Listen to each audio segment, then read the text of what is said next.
ጀሞ ዛሬ በይፋ በዛሬው ቀን በይፋ ፕሪሚየር ሊጉ ተጠናቋል። አርሰናል ዶሚኔት አርጎ በኃያልነት በጀግንነት ኤናመት ሻምፒዮን ሆኗል። አሳምኖ ጨጓራ ላጥፋቅ ያረግ ደረሰብህ እንደዚህ እየተጫወተ ዲፌንስ አርጎ ምናምን ሴት ፒስ ምናምን ሲል አርሰናል ጆሮን ደፍኖ የሚገርም ስኬት ዶሚኔት አርጎ በቃ ፕሪሚየር ሊጉን ዶሚኔት አርጎ ይገባዋል። ደጋፊ ይገባዋል። እስከዛሬ በተአማኝነት አርሰናልን ደግፏል። ይገባዋል ደጋፊ። የሚገርም ድል ጀሞ ኮንግራ የሚገባችሁን ፍሬ አግኝታችኋል። ጀሞ የሚገባችሁን የአርሰናል ደጋፊ የለፋ ደጋፊ ነው ጀሞ። ዛሬ ሲቲም ገብቶለታል። ዌስትሃም አንድ ላይ ዌስትሃም ጀሞ ኮንግራ ጀሞ ጨዋታው አለቀ። አንድራን ጨዋታው አለቀ። 10 ነጥብ ልዩነት 9 ይቅርታ 9 ነጥብ። ቀደም 10 ነጥብ ነበር። አሁን ሲቲ 2 ነጥቦችን አንጠባጠበ ለንደን ላይ። ልዩነቱ 9 ነጥብ። አንድ ቀሪ ጨዋታ አለው። በርግጥ ቢያሸንፍ 6 ነው የሚሆነው። የራሱንም ቢያሸንፍ 3 ነው የሚሆነው ልዩነት። ከማንቸስተር ሲቲ እጅ ወጥቷል። ከራሱ እጅ አፈትልኮ ወጥቷል። ማንቸስተር ሲቲ በሌሎች ክለቦች ላይ ነው ከዚህ በኋላ የሚወሰነው። በቀጣይ በፕሪሚየር ሊጉ ከቼልሲና ከአርሰናል ጋር ሌሎች የለንደን ክለቦችን ይገጥማል ተከታታይ። ኤቨርተንም አለው። ኤቨርተን ከባድ ነው። ማውሮፓኖስ ይገርማል። ማውሮፓኖስ ግርምዬ ዛሬ በጣም አስደናቂ ነው። ፕራይም ማውሮፓኖስ እየተሳካኩ ነው። አርሰናል እኮ ዋንጫን ይበላል። ምንድነው ዘመጣዋት ከቡተው ገባናተኛ ምድረ ቋጣሪ ምድረ እሳት ምድረ ሸማገለ ግባና እንበለዋለን።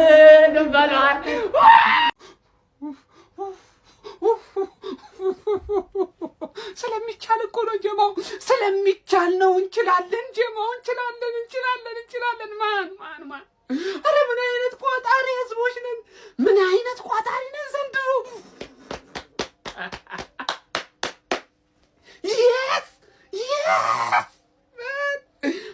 ማን ሁለት ፍሬ ያያችሁ ሰዎች ካላችሁ ጠቁሙኝ። የት እንዳሉ ፍሬዎች አላውቅም። በዋናው ነበር ቋጥሬ ነበር። ማን ሲቲ ናቸው ያስወጣ ነው።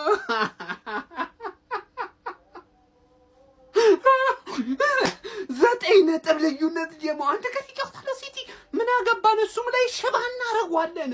ሽባ ሽምድምድ እናረጋለን። እንዴት አባታችን ነው ምንችለው? ከማን ጋናርስ ከማን ኮፒሊንግ ሸራርክ ምድረ ቋጣሪ አተኛም ወይ አለ ወይ? እደጋግምሃለሁ ይሄን ቪዲዮ ነገ በቃ ይችላል። አታምጣው ስለው አምጥቶ ቆለለው አለ ፈለው። ለአንተ የቋጠርኩበት ፍሬ ድንጋይ ሆኖ መጥቶ ይፈንክት እንቅዛና። ቲም ነህ አንተ ቲም ነህ አንተ። ይቋጠራል። ቢቸግር ኤፍሲ ቢቸግር ሰው ባጣ መቋጠርለት ሰው ባጣ የሚጨብጠው ምዳት ሰው ባጣ እኮ ነው ለአንተ ይቋጣ። አንተ እኮ አንተን ብሎ ጎረቤት አላታም አታቀኝ እዛው በጸበልህ ጠምባ አንሳ። የት እንተዋወቅና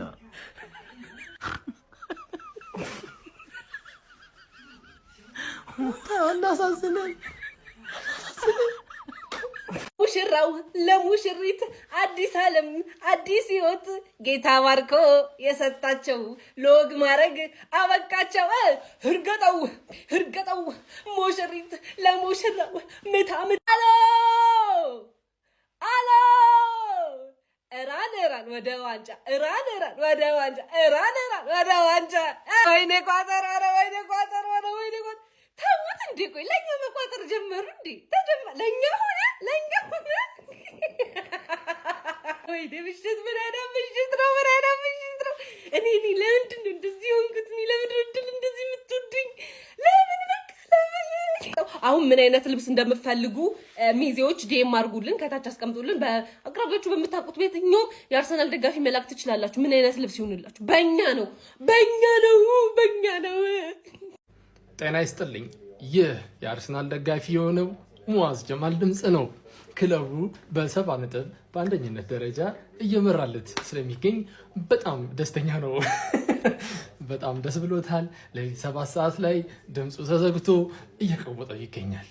ሁሉም የአርሰናል ደጋፊ ይህን ቪዲዮ ላይክ አድርጎ ይጀምር። ዛሬ ምንም አይነት ትንታኔ የለም፣ ምንም አይነት ኮምፕሌን የለም፣ ኮመንት የለም፣ ምንም የለም።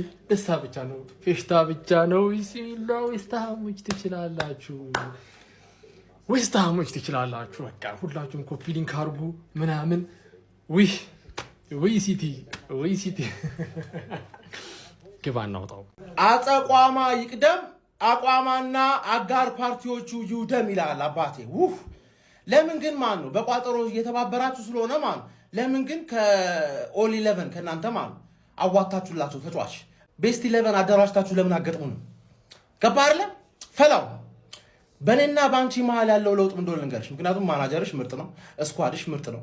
ዝም ብለሽ ነው ገንዘብ የምታወጪው። ጃንዋሪ ላይ ብቻ ዘርግፈሽዋል። በመሀላችን ያለው ብቸኛ ለውጥ ሜንታሊቲ ነው። ገባሽ አይደል?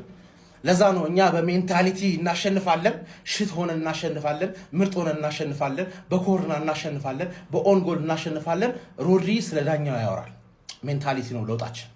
አሁን ያራድዬ ልጅ እኔ ማንሲቲ ሚዜ እንዲሆን እፈልጋለሁ ስል ትዝ ይላችኋል።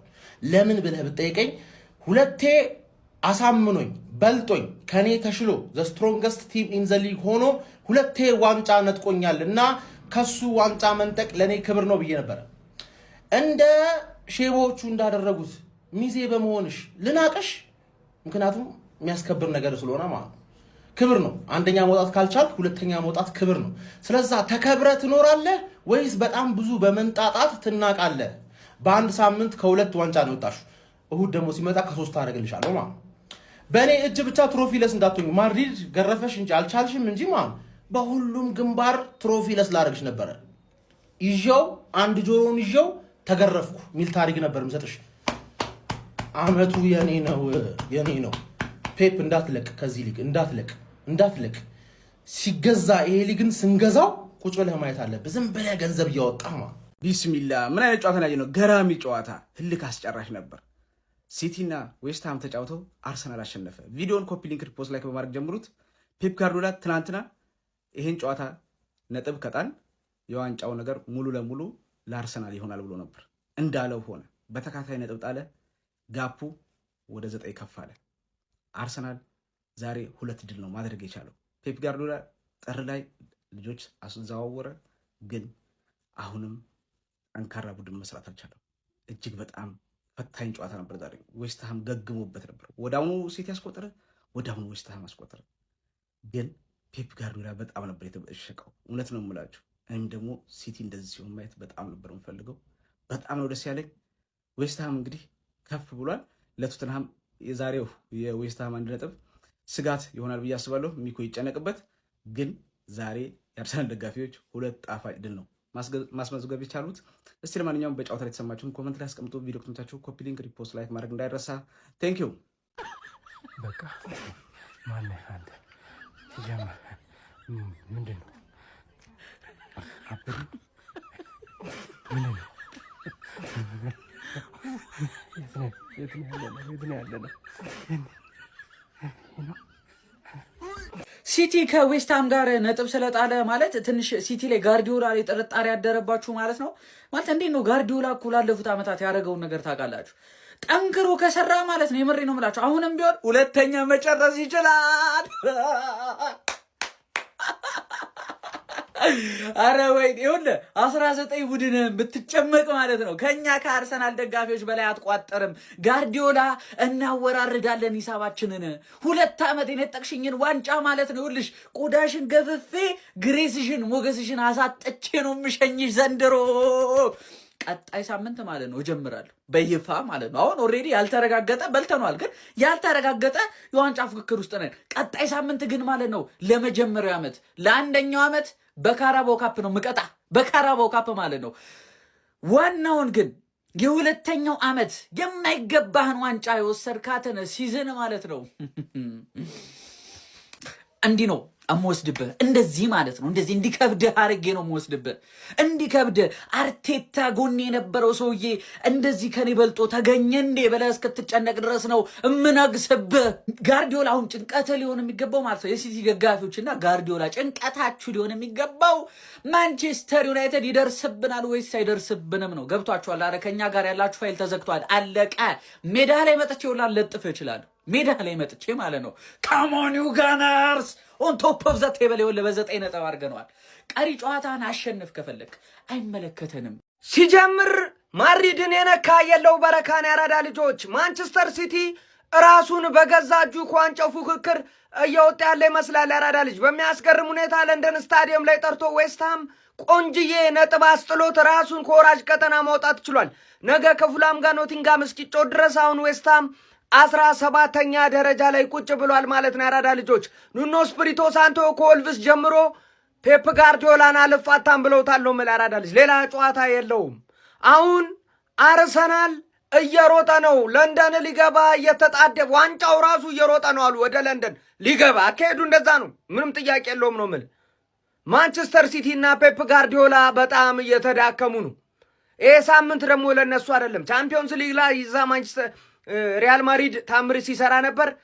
እዚህ ደግሞ ዌስትሃም ጉድ እየሰራ ነው። አርሰናልም ኤቨርተንን አሸንፏል። 6 ነጥቡን እንኳን አሸንፏል። አንዱን ጨዋታ ቀሪውን ቢባል 6 ነጥብ ልዩነት ይኖራል በመሃላቸው ያራዳ ልጆች ማለት ነው። ይሄ በጣም ከባድ ነው። በቀሩት ጨዋታዎች ውስጥ ሀሳብ አስተያየት እናንተ ነው። ሼር ኮፕ ሊንክ በደንብ ይደረግ። የፕላስ ምልክቷ እንዳትረሳ። ይመቻችሁ። ፔፕ ጋርዲዮላ እና ማንቸስተር ሲቲ በተደጋጋሚ ነጥብ በመጣል ከዋንጫ ፉክክሩ ወደ ኋላ እየሸሹ የዘንድሮን የፕሪሚየር ሊግ ዋንጫ መድፈኞቹ አርሰናሎች እንዲያነሱ ከፍተኛ እድል እየሰጧቸው ይገኛሉ።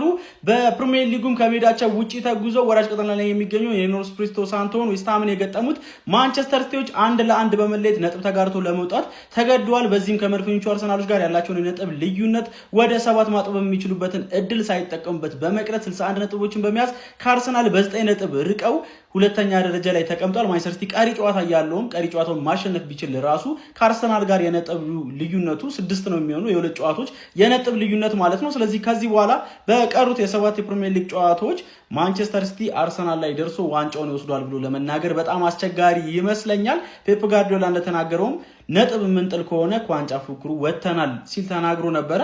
አዎ እየተመለከተ እንደምንገኘው ከሆነ ደግሞ ማንቸስተር ሲቲ እውነትም ከዋንጫ ፉክክሩ ነጥብ ጥሎ እየወጣ እንደሚገኝ ነው የታዘብነው። በዚህ ጨዋታ ላይ የቀድሞ የመድፈኞቹ ተከላካይ የነበረው ማቭሮፖሎስ ጎል በማስቆጠር ውለታን ለመድፈኞቹ አርሰናሎች ብሎላቸዋል። በዚህ ጨዋታ ላይ ሲቲዎች ነበር ቀዳሚ መሆን የቻሉት 31ኛው ደቂቃ ላይ በበርናንዶ ሲልቫ ጎል አማካኝነት የሚገርም ቺፕ ነበረ ከሚደንቅ አንግል ማስቆጠር ችሎ የነበረው። ታዲያ በ4 ደቂቃዎች ልዩነትም ማቭሮፖሎስ ከማዕዘን ምት የመጣ ኳስ በግንባሩ በማስቆጠር ዌስትሃምን አቻ በማድረግ በዛ ውጤቱን አስጠብቀው 1-1 መለየት ችለዋል ማለት ነው። ዌስትሃሞች በመከላከሉ በጣም ሶሊድ ነበሩ።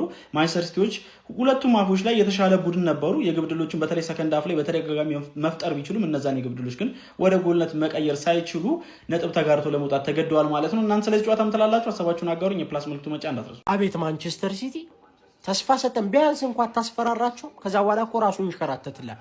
ማስፈራራት ሁላ እኮ ነው የከበደ። ማስፈራራት ማለት ነው ይሄ ተከትሎ ነጥብ አስጥሎ አንደኛ ደረጃውን መቀበል ምናምን አይደል። ማስፈራራት ነው የከበደ። አልቻልክም ማስፈራራት። ሁሉ የሚያስፈራራ ቡድን የለም። በቻምፒዮንስ ሊጉ መለጥለጥ በዚህ መጣ በዌስትሃም ምናምን እዚህ ጋር ትመለከታላችሁ። የነጥብ ልዩነቱ በ9 ይሄ ማለት አንድ ቀሪ ጨዋታ አለው ማንቸስተር ሲቲ ምናልባት ያን ቢያሸንፍ በ6 ከዛ ሲቲ ከአርሰናል ጨዋታ አለው ምናልባት እሱን ቢያሸንፍ ሲቲ በ3 ከዛ በኋላ ሌላ ጨዋታ አርሰናል እንዲጥልለት ይፈልጋል። ከዛ ደግሞ ሌላም እንዲጥልለት ምናልባት ይፈልጋል። በነዛ ማለት 7-8 ጎል ሲቲ እያገባ መሄድ አለበት ምናምን። በጣም ነው ያራቀው። በጣም ሲቲ ሸሽ። ያው እኛም 1% እስኪቀር ድረስ መቼስ አርሰናል ዋንጫ ይበላል አንል። ይመቻችሁ። የፔፕ ጋርዲዮላን ሜንታሊቲ የበላው ጅብ አልጮህ አለ። አርሰናል በብረት የገመደው ጅራፍ የማንቸስተር ሲቲን ጀርባ ገሸለጠ። እናም የአርሰናል ደጋፊዎች ለዌስትሃም እንዲህ ሲሉ የሚያቀነቁን ይመስለኛል። እኛም ኮራን በእናንተ እኛም ኮራን እውነት ኮራን